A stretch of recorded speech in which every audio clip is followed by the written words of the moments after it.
This week we talk about selecting the appropriate intervention strategy. And while the chapter may be small, there are some pretty weighty pieces in this chapter, and I want to highlight some of the more important things, and also maybe call out a little bit the examples that they use. They give you some good examples, but they don't really give them good headings as to the type of intervention they are. So I want to clarify those. But essentially, this chapter is really about program hypothesis, and they start to talk in there about how to create a hypothesis, and that really is if, then, or so what statements. So let's take this back just a little bit. If let's say that you're observing a certain situation. You think that there is a problem. Well, in the news, there's a problem about bankruptcies. And obviously, there's a problem with Utah having very high bankruptcies. So there's a whole bunch of folks that come together and they all have different ideas about how to solve this problem.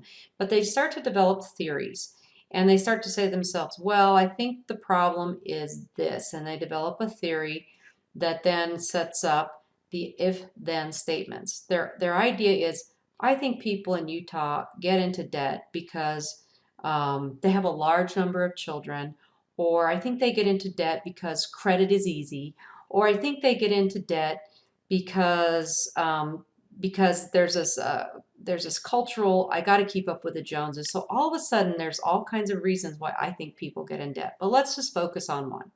I think that maybe they don't understand the ramifications of taking out loans, or using credit cards is really what's getting them into debt. In fact, we do have problems with credit cards. So they don't understand what it means interest-wise and what it means to have credit card debt. So I have a theory that if I were to provide some sort of training or intervention about credit cards, that would be translated into then I wouldn't have as many folks going into credit card debt. So there's a if then. I have an idea, I have a problem. It's verified by data. That's our needs assessment. I create a theory about what I think is going on.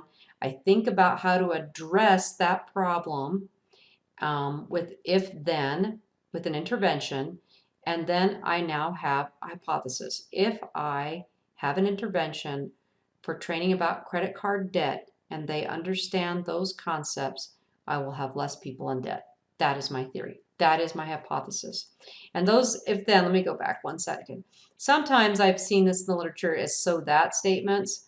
So if I provide an intervention, that means that we will have less credit card debt. I've seen this in a couple of places, and Dr. Shirley actually had this in her course previously, and I went to look it up, but since your text uses if then, we'll stick with that. And also that's what I primarily see in different logic models and so forth, and I think you'll see that as well. So we'll call it if then, but if you see so that, understand that's just a different way to term it, and you would have grammatically you would set the sentence up just a little bit different. So then hypothesis testing. So now we've identified a problem as the need becomes the situation. Okay, the situation was we have a lot of credit card debt. The theory then that cause frames the intervention. Okay, I need some training. I need to show them what's going to happen. I need some modeling to help them see if they make these kinds of purchases and so forth. I need some ways for them to maybe not be tempted to make these kinds of purchases. I need some ways to pull the temptation away from them, like cutting up cards, whatever it might be. That frames the intervention, and it provides the mechanism for program evaluation, because now you can, at the end of the day, you go, folks who went through my training did in fact manage their budget, and they did not get into credit card debt 1, 2, 3, 4, 5, 10 years out from my training. And that then becomes your hypothesis that you're going to test. Now, those of you who have taken statistics 3010 or have maybe even taken a higher level statistics, you probably remember hypothesis testing in a quantitative way. And typically what we're doing there, this sets it up for you to do a quantitative analysis, and you would be testing the null hypothesis. And that means, obviously if you've created this intervention, you're hoping it works. But to test, you statistically set up a null, which says, this intervention program isn't working, nothing's going on here.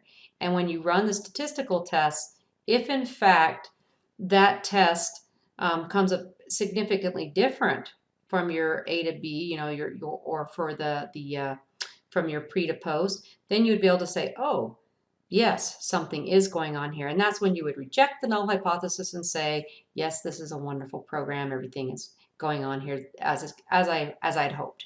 So that's hypothesis testing. You get to test out whether or not, and you don't always do it statistically. You might do it descriptively. You might do it narratively, depending on whether you're going qualitative or quantitative, but you have some way to describe whether your hypothesis of if then actually took place. And of course, if nothing went on, then it wasn't a good solution, and you've got to go back to the drawing board. Now, this third bullet here is about logic models, and a logic model is a visual representation of a program from the situation to the desired outcomes to address a problem in the situation.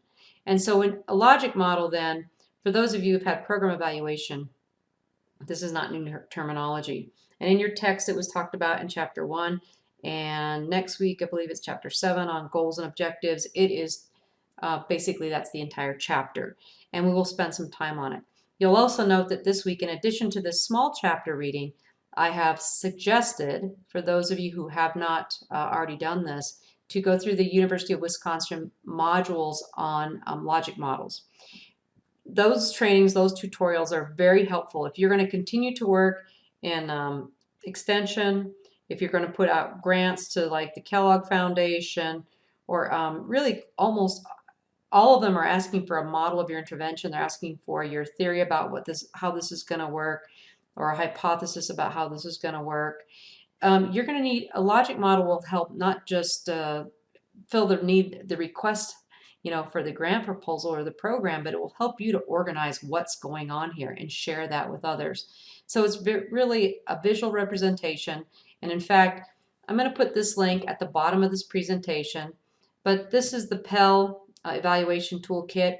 It is not as detailed as the Wisconsin extension page about creating logic models, plus they give you some templates, and I am going to talk about this extensively in next week's lecture. I'm not, for some of you it will be a review, but this is a really important part of program planning and program evaluation because it sets up, did you meet the outcomes, and how did I measure my impacts. But this page, the Pell Institute, gives a really good brief overview for this week's purposes about what is a logic model, why we use it, what are the elements, and reading a logic model. And so basically, I probably should have put this on my slide. Logic model is a systematic and visual way to represent and share your understanding of the relationship among resources, things that you have to operate your program, and the activities you're planning, and the changes or results that you hope to achieve. That's a really nice, concise statement about a logic model. And then they talk to you about problem and strategy, and I don't want to read this whole thing, but I think this is a really good, helpful, brief overview, and then they give you a nice picture of what that might look like for a fully developed logic model. So this is a very simple, left to right, easy to read, and it would give me a very good visual on what the logic is of my program and how I think it's going to make a difference. So why use it? Not only is it called for in a lot of grants, but it helps you to organize that program evaluation. It helps explain the program evaluation, and it reflects the analyzing of the program evaluation. You see your goals, your services, your measurement plans are really easy to adapt when you see this visual representation of what your inputs and resources are, what your activities are going to be, what your objectives and what your hopeful outcomes. Sometimes people put short, medium, long term, and then what your impacts are going to be. And here are the elements: resources, activities, outputs, outcomes, impact. I don't want to spend a lot of time on this because we're going to discuss it in more detail next week, but I want you to kind of begin to see how this chapter, formulating a hypothesis, is going to set this in motion to develop your logic model. So make sure you have a good theory about how this thing is to develop a hypothesis to know how your intervention is going to work. Finally, then, is how to read it.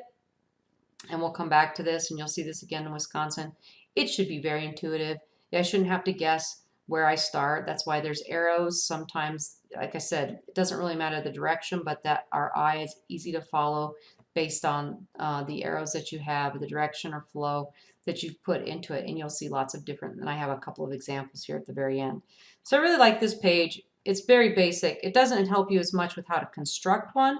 I mean, it gives you this link right here, how to create. But this is not as much detail that you're going to need to develop your logic model. You really have to go through that Wisconsin extension module. So that's a little bit about that resource. And there's this other resource that is part of the reading, and this is the University of Wisconsin's extensions logic model page. And it has a PDF version, but this will walk you through logic models. There are some audio pieces, some videos, and some good examples on this website. And if you don't get through all this week, you can do part of it next week, because again, we're going to be going through that. But this is important when we start looking at the hypothesis and setting up the logic for what's going to take place. So now the intervention strategies. And this is the part that I think your text does a really good job of giving you some examples, but they don't tell you what it's an example of. And so they give you 3 examples, and I'm going to make sure I'm going to read these to make sure I get them right. They give you the political economy as a factor for contributing to unemployment. They give you a second example, which is the presence of a disabled child as a factor for contributing to child abuse. And then they give you this third one, sexuality and teenage pregnancy. And these are all to demonstrate different types of intervention strategies. But they don't really mention what those strategies are till the very end in the summary. And there are prevention, early intervention, and consequential types of strategies. And so if I were to say in example 1, political economy as a factor contributing to unemployment, and you design an intervention to help with unemployment, what type of intervention strategy is this? And so you have to really think, well, if the problem here, as they suggest, is capitalism, are we really going to tackle capitalism as an intervention to unemployment? No, that's going to be a really big job. So what they suggest then, and it's interesting because it's in example 3, it says one could argue that just as capitalism is the real cause of unemployment, and that's in quotes because there's a lot of these factors in the first example, that doesn't necessarily mean that we can do some sort of preventative or some sort of prevention intervention. We're really going to be dealing with we're dealing with the consequences of something that's structural beyond our total control. We're going to deal with unemployment, and we're probably just going to be able to take a small piece of it. The second example, the presence of a disabled child for the factor contributing to child abuse, the real cause here, and again they talk about it in example 3, is that the severely disabled child is the real cause of the second example, because that child then, because of the condition, is the child abuse exists. Parents may get frustrated, and there's lots of other factors, but we're not going to be able to necessarily go in there and do some sort of it's consequential, but there might be a place where we know this disabled child has been born, and they give the example of I thought it was Down syndrome, but it doesn't really matter. That we don't necessarily know the total cause of it, but because we can, maybe this child has been born, maybe we can move in there with some sort of early intervention before it becomes a problem, before the stress gets so large that we see greater and greater abuse. Okay, so that's an example of early intervention. Then this last one, sexuality and teenage pregnancy. And then they go on to say the real cause of this, in this example, is an example of teen pregnancy. You've got a child is having sex. Well, the solution then would be to involve the reduction or the elimination of sexual activity among adolescents. However, given the inability of society to control adolescent sexual activity, most teen pregnancy programs begin at another level, and that level is the prevention of conception. And so that is a prevention strategy. So those are the 3 examples. They don't necessarily call them out, and then they wrap them up in the back end. But consequential, that's we've got this economic factor of unemployment. We've got all these factors. We've got unemployment. We're not going to solve the real problem of capitalism. We're not going to solve, we're not going to be able to say, well, that child is here, and, you just, you're going to need to deal with it. We're going to hopefully then have some sort of early intervention program that helps with the stress, and then finally the prevention is the way to hopefully deal with And there's probably and also there's consequential programs for teen pregnancy, and we could probably think of those programs as well. But just be thinking of the place where that intervention may take place. And that's this domino here. So the dominoes start to fall, and if you were looking at this picture, you might say, this looks like it could be early intervention. Hopefully they don't go too far out. Prevention might be the hand at the front of the dominoes, and consequential is we're probably dealing with the back half of the dominoes as they fall. Okay. Outputs and outcomes then, as they're related, and they begin to discuss this with this program hypothesis, and hopefully what you're looking for. This is my favorite quote in this chapter. It says, the value of effectiveness-based program planning rests in the ability to create, design, and implement a relevant service that is likely to reduce or eliminate the problem. And that's when we all feel like we've made a difference. This is the value of these effectiveness-based program planning. And the way we're going to determine whether we've been effective or not is we're going to design outcomes with hopeful impacts, impacts that make the difference. And sometimes our programs work and go off and they do a really good job, and sometimes they just miss the mark. And I think that that's the key to this chapter. Is there's some good examples here, and you've also mentioned some in the discussions as well. So these are three, just quickly then, just to kind of highlight and kind of get you ready for next week, but to bring this idea of that these, hopefully you create an intervention strategy that really gets at your outcome and has some very good impacts. So inputs, I picked this one, marketing and logic models. And here you are, you have your inputs, and look, they have these if-then statements here. You have these different activities. You're going to create a new campaign. You're going to have a donor acquisition. You're going to have annual giving campaign. You're going to have public relations. You're going to have these types of outputs from those types of activities when you have these new campaigns. That's primarily an online campaign, as you can tell.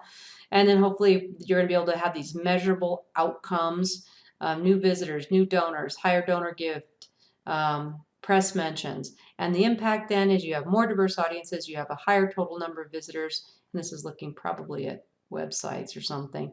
Increased brand loyalty, and reduced donor churn, reduced acquisition cost per visitor, and so forth. So it's a series of if-then moving along on this marketing logic model.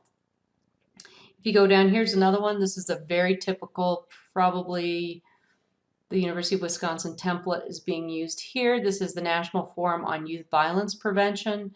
They have their situation here, and I like that.